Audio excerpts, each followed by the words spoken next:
1 1/2 tumbler அரிசி, அதுக்கு 2 கைப்பிடி பருப்பு, 2 செம்பு தண்ணி ஊற்றிக்கோங்க.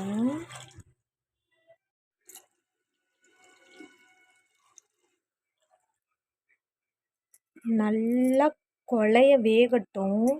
பருப்பும் பச்சரிசியும் நல்லா குழைய வேகட்டும். நல்லா குழஞ்சி வந்துருச்சு. அதோட இந்த 1 டம்ளர் பாலை அதில் ஊற்றிடுங்க.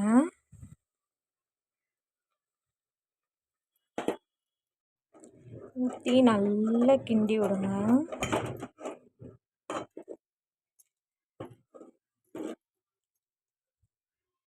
ஒரு டம்ளர் கற்கண்டு எடுத்திருக்கேன். அது கற்கண்டு அப்படியே அதில் போட்டுருங்க.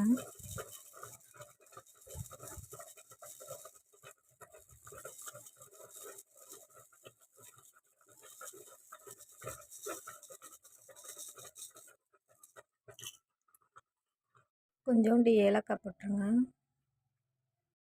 அடுப்பில் நெய் ஊற்றி எண்ணெய் ஊற்றி இந்த முந்திரியையும் கிஸ்மிஸ் பழத்தையும் போட்டு நல்லா சூடு பண்ணி குல்கந்து பனங்கற்கண்டு சாதத்தில் அப்படியே கொட்டிடுங்க.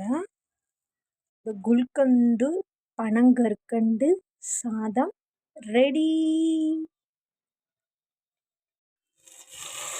இந்த